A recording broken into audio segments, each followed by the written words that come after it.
सभी भक्तों को जय श्री राधे कृष्ण। आज की कथा में आप श्रवण करेंगे श्री गर्ग संहिता में उत्तराखंड के अंतर्गत 19वां अध्याय श्री कृष्ण का उद्धव के साथ ब्रज में प्रत्यागमन और यमुना तट पर गौओं का उनके रथ को चारों ओर से घेर लेना, गोपों के साथ उनकी भेंट, नंदगांव से नंदराय जी एवं यशोदा का गोपों एवं गोपियों को लेकर गाजे बाजे के साथ उनकी अगवानी के लिए निकलना तथा सबके साथ श्री कृष्ण का नंद नगर में प्रवेश। श्री नारद जी कहते हैं, राजन, इस प्रकार भक्त का वचन सुनकर भगत वत्सल अच्युत ने अपने कहे हुए वचन को याद करके ब्रज में जाने का विचार किया।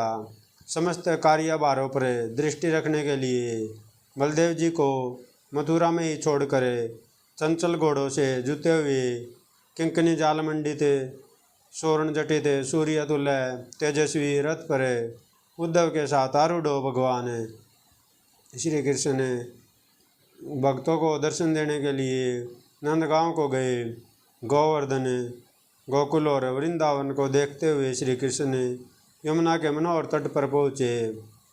ब्रजेश्वर श्री कृष्ण को देखते ही कोटि कोटि गोए चारों ओर से दौड़ती हुई उनके पास आ गई।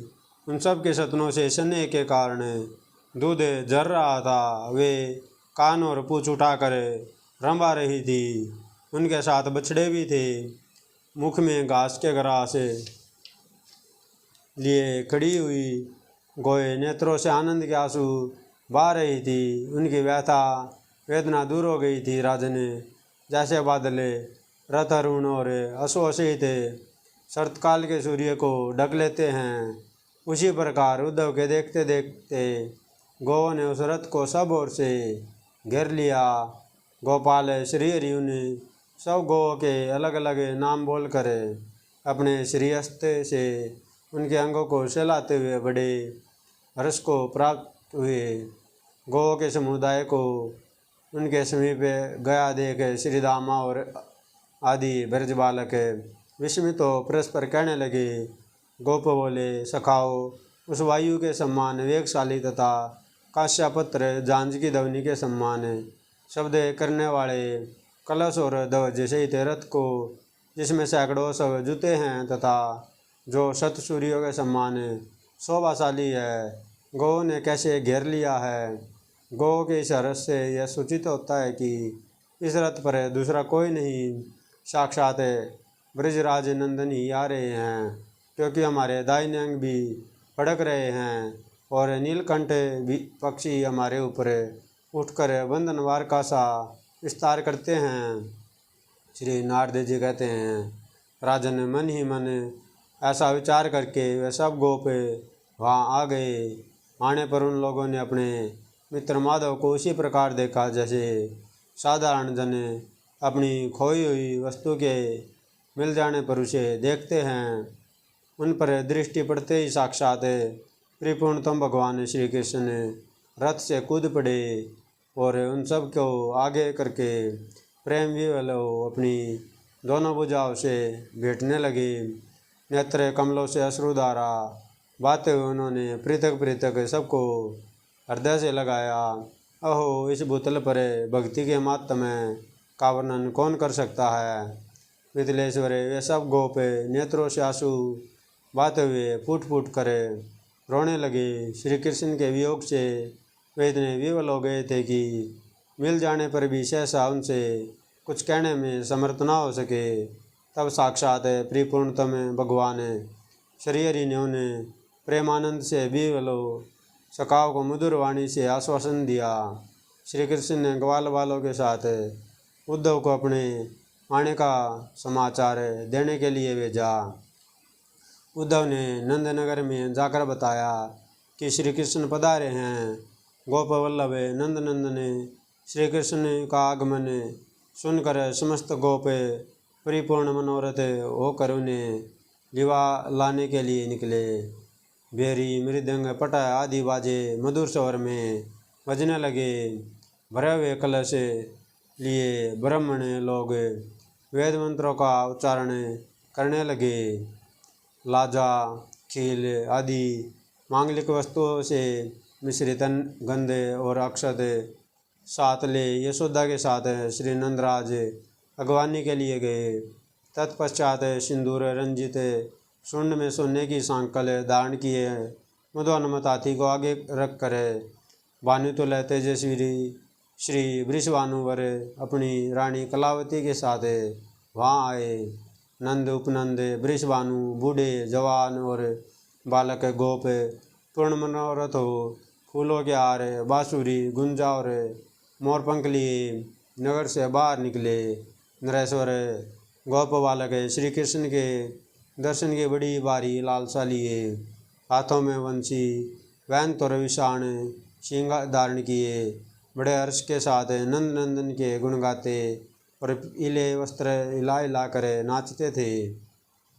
सखियों के मुख से श्री हरि के शुभ आगमन का शुभ संवाद सुनकर श्री राधा शयन से उठ खड़ी हुई और मान हर्ष से युक्त उन्होंने उन्हें सबको अपने भूषण उसी प्रकार लुटा दिए जैसे प्रसन्न हुई नूतन पद्मिनी अपनी सुगंध लुटाया करती है।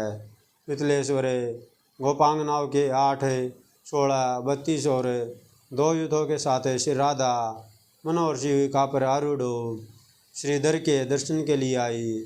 नृपेश्वर इसी प्रकार करोड़ों गोपियाँ अपने घर का सारा काम काज छोड़कर उल्टे सीधे वस्त्र और आभूषण धारण किए वहाँ आई।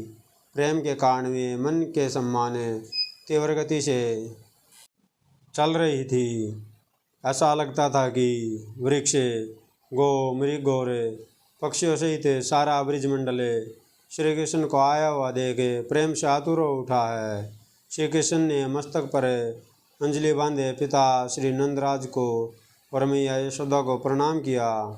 बहुत दिनों के बाद आए हुए अपने पुत्र को दोनों भुजाओं में भरकर हृदय से लगाकर श्री नंदराज ने अपने नेत्र जल से उनको नहला दिया। यशोदा सी थे श्री नंद का मनोरथ आज चिरकाल के बाद पूर्ण हुआ था। नंद, उपनंद और वृषभानु आदि संपूर्ण बड़े बूढ़े गोपों को प्रणाम करके उनके आशीर्वाद ले श्री कृष्ण ने समवयस्क मित्रों से परस्पर गले मिले और अपने से छोटे सखाओं का हाथ पकड़कर उनके साथ बैठे। तदंतर श्री हरि यशोदा सहित नंद को हाथी पर चढ़ाकर स्वयं रथ पर बैठे और नंद, उपनंद तथा गौ समुदाय के साथ श्री नंदराज के नगर में प्रविष्ट हुए। उसी समय देवताओं ने उन पर फूलों की वर्षा की और पूर्ववासिनी गोपांगनाओं ने आचार प्राप्त लावा खीले बिखेरे। श्रीहरि के घर पधारने पर गोप ने वहाँ जय हो ऐसे मांगलिक शब्द का बारंबार उच्चारण किया। उस समय आर्त हुए गण गदगद वाणी में कहने लगे, लाला तुम्हारा ये सखा उद्धव परम धन्य है, क्योंकि इसने गोपजनों के जीवन भूत साक्षात तुम्हारा दर्शन करा दिया। निरपेश्वर इस प्रकार मैंने श्रीहरि के वर्ज में पुनरागमन का वृत्तांत तुमसे क्या सुनाया, अब और क्या सुनना चाहते हो। श्रीहरि का यह विचित्र चरित्र देवताओं और असुर के लिए भी परम कल्याणप्रद है। इस प्रकार श्री गर्ग संहिता में श्री मथुराखंड के अंतर्गत नारद बोल आश्रय संवाद में श्री कृष्ण का ब्रज में आगमनोत्सव नामक 19वां अध्याय पूरा हुआ। जय श्री राधे कृष्ण।